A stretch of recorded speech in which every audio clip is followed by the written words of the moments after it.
What's something you tried once and instantly knew it wasn't for you? Gambling. I gambled for the first time against my cousins when I was around 13. I lost $100. That was a lot for me. Never gambled again since Lowell Seth. Sales. I don't like convincing people they need things. They can decide themselves, lol. Don't want a phone? That's cool with me. My boss once questioned why I didn't try to push an iPhone 14 onto an old man who came in asking for advice on how to use his flip phone. Always loved that one. The only time I ever had good performance was when I got a lucky streak and the customers came in wanting something already. I worked in sales for a while, and that's what bosses don't understand.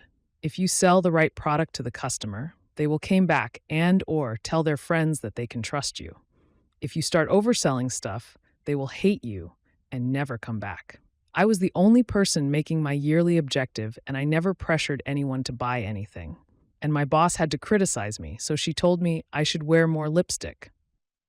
Not selling that iPhone 14 was the right thing to do. Living with roommates. Cannot stand it. I'm fine living with a partner, family, or by myself. But a stranger, no thank you. Same. I had a roommate once who seemed like such a sweet and innocent guy. He was 19 and it was his first time living on his own. It wasn't long before he started leaving poop-smeared underwear on the bathroom floor, using up all my dishes to the point where I had nothing to eat from because he'd keep them all in his room.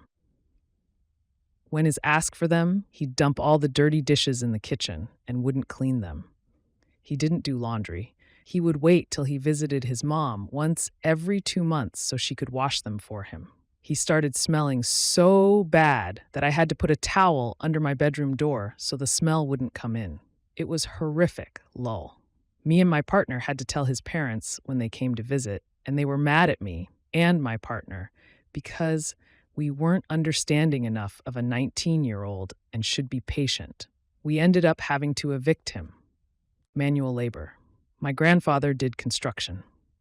One summer, he hired me on one of the roofing teams. All it took was one summer running shingles up and down a ladder to convince me to stay in school. My dainty little IT hands, thank you, Pop. Well played. I was shocked at how much I hate weighted blankets.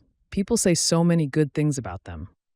I put it over me, boom, instant claustrophobia.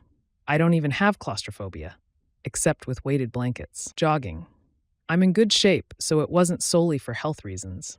My dog, who I used to go on long walks with, died mostly of old age.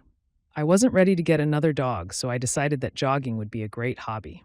Feeling connected to the neighborhood was a priority for me, as I found myself staying at home a lot with no dog to walk. So I bought decent shoes, did a little research on methods, and started jogging just a few blocks a day at first to get into the groove of my new hobby. I fucking hated every second of it. There was nothing relaxing or enjoyable about it at all.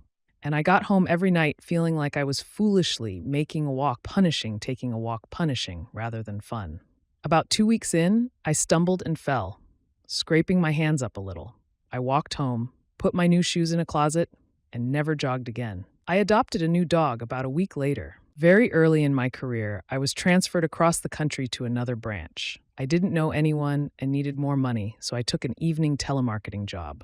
It was selling local newspaper subscriptions outside of their usual area. I managed 3 hours. Nobody working there had time to talk, and absolutely nobody wanted a non-local newspaper. I quit, and a week later got a check for £6, about $10, which I didn't cash and kept for years as a reminder to focus on my main career. Snow skiing. I fell a lot. I hurt my ass. I couldn't figure out how to stand up without falling again. I fell again. I hurt my ass again. I was freezing.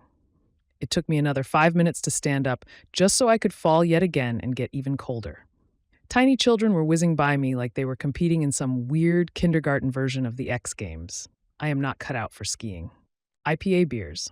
I tried more than I should. Cannot get into them. Every now and then someone will say, "But you are going to like this one," because I just say, "Nope, never met an IPA that I like." It seems like all the IPAs are taking over most of the taps places. Can that many people really like them? Or is everyone scared to be the first to say they suck, so they just keep buying them? I tried to be a morning person every day, 2 years. I got a job that started early in the morning. Even though I pushed through and got up every morning, I still could barely do it. I was miserable every single day. Complete bullshit that you can just train yourself to become one. I literally set an alarm to wake up early every day, even on my off days, and it was fucking agony to get up. I'm just not wired to be one. Teaching middle school. I taught high school for 19 years, moved states, and had to take a middle school position for a year. I instantly realized it was not for me. I thought, they're just a few grades lower. How different can they be? Completely opposite. Exactly. I dragged myself into that school so exhausted and irritable every day.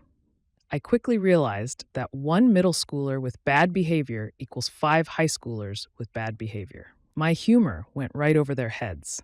The misbehavior itself was a type of misbehavior I'm not used to. Also, high schoolers sleep. Middle schoolers scream. High schoolers will sometimes be apathetic. Middle schoolers throw things. High schoolers are developing the capacity to think before they speak. Middle schoolers shout whatever comes to mind. High schoolers bully each other online. Middle schoolers bully each other in person, in front of a teacher's face. I have never gotten so many rude comments as I did when I taught middle school.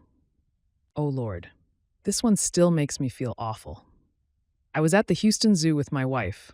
We were walking next to the giraffe enclosure, and I was deep in thought about how badly I wanted a corn dog, but how much I didn't want to pay the exorbitant zoo prices for one. We passed a young woman, maybe 22 or 23 years old, who had her shirt lifted and a massive belly button ring on display. This piercing was clearly infected and swollen, and I was pretty grossed out. I thought, God, we don't all want to look at your disgusting navel. Put your shirt down. My wife stopped walking and looked at me in shock, with her mouth open. The girl had stopped too, and was looking at me with a face full of pain and anger. I didn't get it for a few moments, and then it hit me. My mind was so full with thoughts of corn dogs and giraffes, I hadn't just thought the insulting comment, but actually spoken it. I went deep red with shame, and when I opened my mouth to try and apologize, not that I knew what to say, she just put her head down and brushed past me. I immediately regretted it, and my wife was furious and disgusted with me the rest of the day. I didn't allow myself to get a corn dog as a sort of penance, but I saved money, so it wasn't much of a penance. It didn't matter how awful I felt. Once you've hammered in a nail, no matter how hard you try to pull it out, you're going to leave a hole. Insults are the same way.